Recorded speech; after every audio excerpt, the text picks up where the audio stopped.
What's going on, everybody? We're going to do a little bit different of a video today. My name is Ripken, and this is my Kali Linux virtual machine.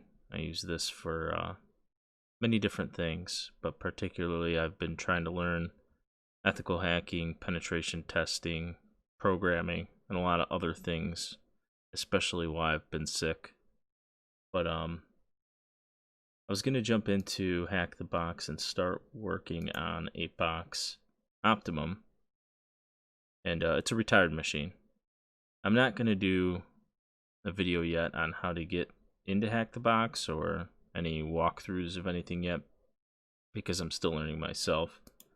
I haven't done too much, and I am on a team with a lot of people who are way more advanced or knowledgeable than I am, who they're teaching me, so I don't feel it's right for me to start making videos on stuff while I'm still learning. But I did vow to get a lot more machines done while I'm out of work and sick.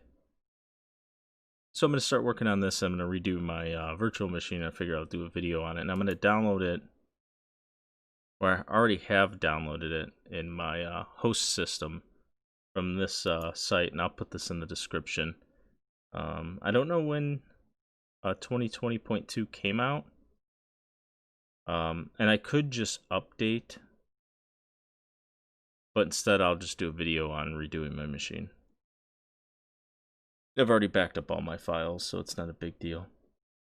So, and maybe later on I could do a video on how to just update the box through terminal.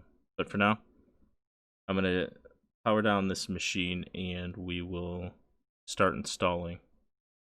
Alright, so on Kali.org it does say that 2020.2 came out May 12th.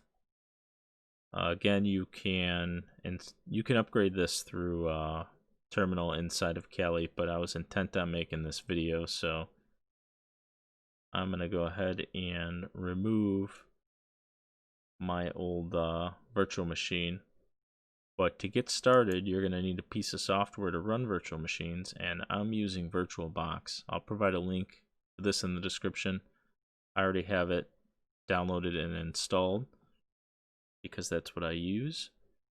The installation is pretty standard. There's nothing difficult about it, but if you do have any questions or comments, feel free to leave them, and if there's something I can help you out with, I'll try.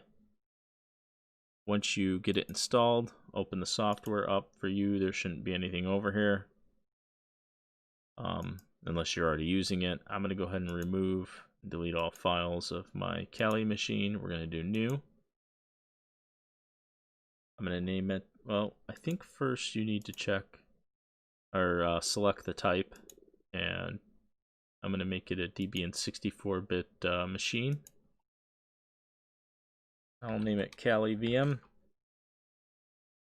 My machine folder, I'm going to change this. You can leave it, but I have a separate SATA hard drive set up for my virtual machines with a lot of space open, so we're going to select.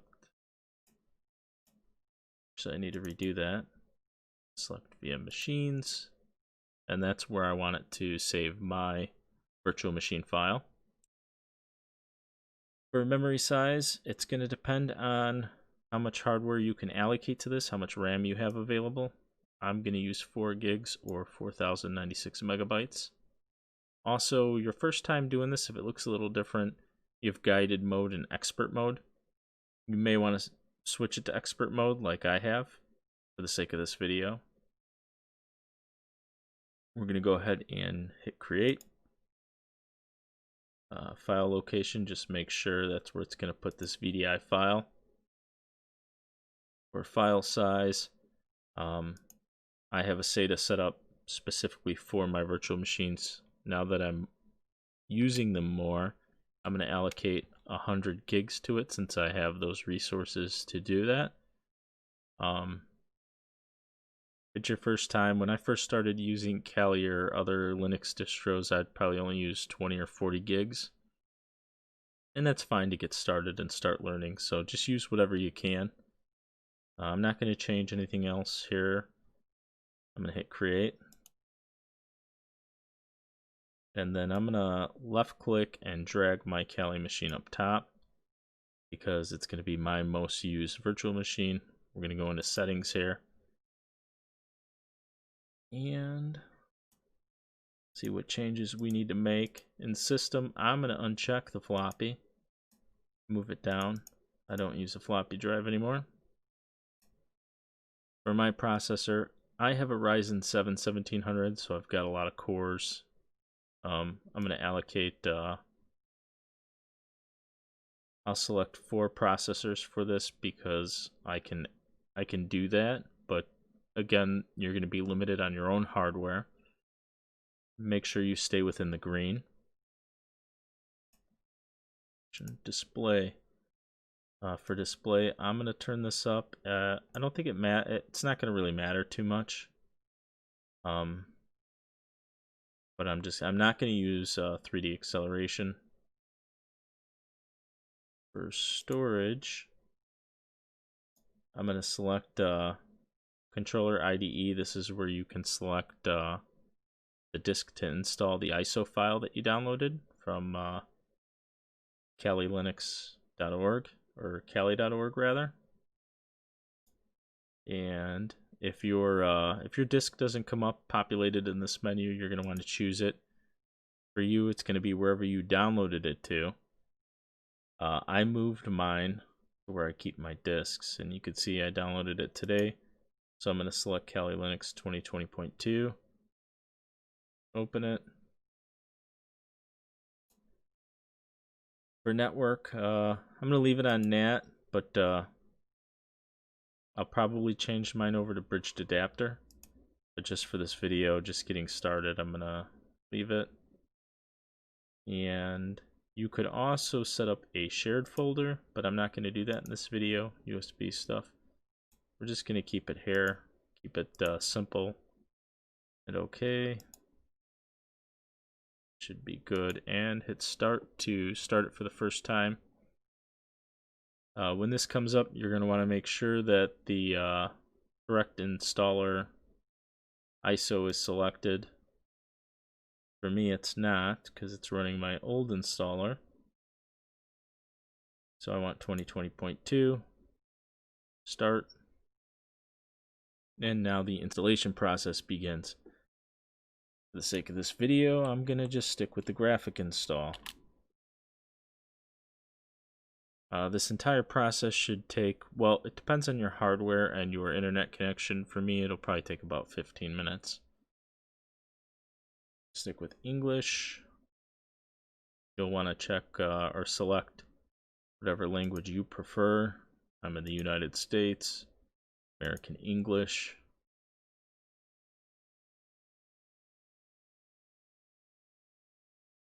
For host name, I'm going to leave it Kali. I'm not going to put in a domain name. And this is going to be your username. So for me, I'm just going to put Ripken. You'll want to put whatever username you're going to use. A username, I'm going to keep it at Ripken. Password for this video, I'm just going to choose something really simple and quick. You can always change this later once you get into Kali.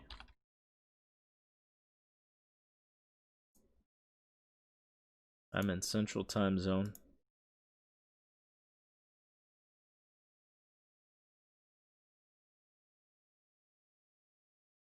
Alright, so for partition disks, I'm gonna just use guided, use entire disk. Continue. All files in one partition for this VM. We'll finish partitioning. And this is important when you get to this, where you can choose the 2 radio dials. You want to select write changes to the disk. Yes. Continue.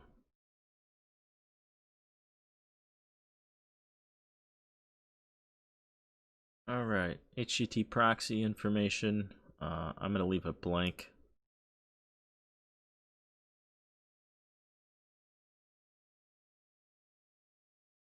Alright, so choosing the software to install.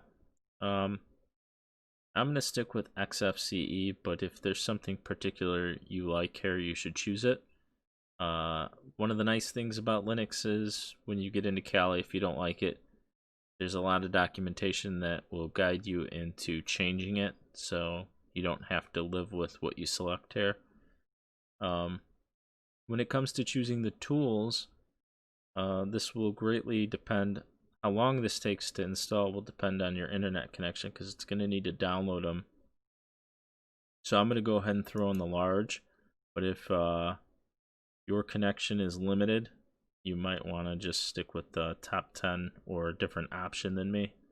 Again, that's going to be your preference or how much time you have to do your install.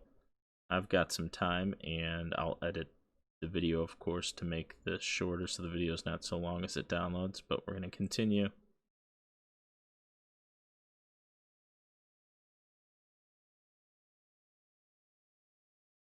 Alright, so now we're installing the Grub bootloader. Installing this. We're going to just hit continue here. And here we want to select the bottom option, the dev SDA. Selects the hard disk, continue.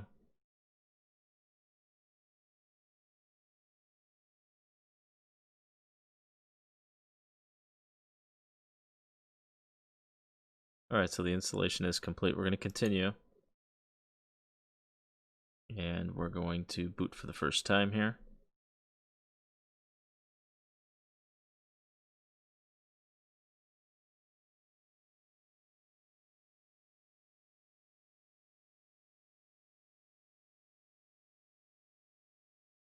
Now our login will be the username that you set up and password.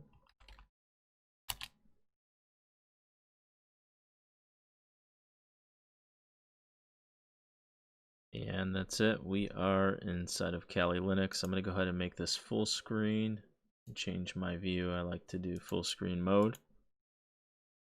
And now I begin to customize. But that's going to do it for this video and just setting up.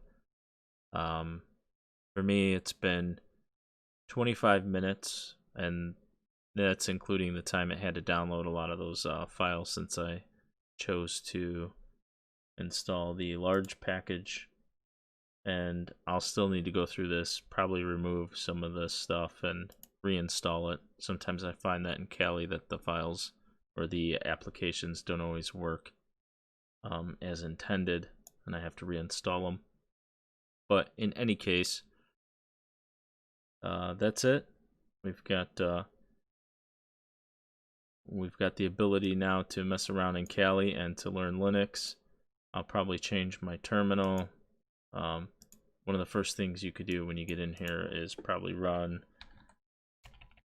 All you have to do is sudo apt-get update, and the password.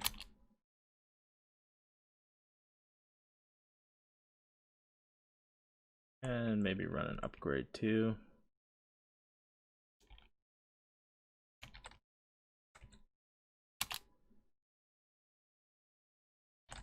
And we'll just clear. And maybe I'll do more videos on customizing my my Kali virtual machine for Hack the Box, but I'm gonna go ahead and mess around with this. I hope you liked the video. If you did, remember, hit the like, subscribe. If you get questions, comments. If it's something too advanced for me that I might not know, since I'm still learning myself, maybe somebody else will read it and can answer the question for you.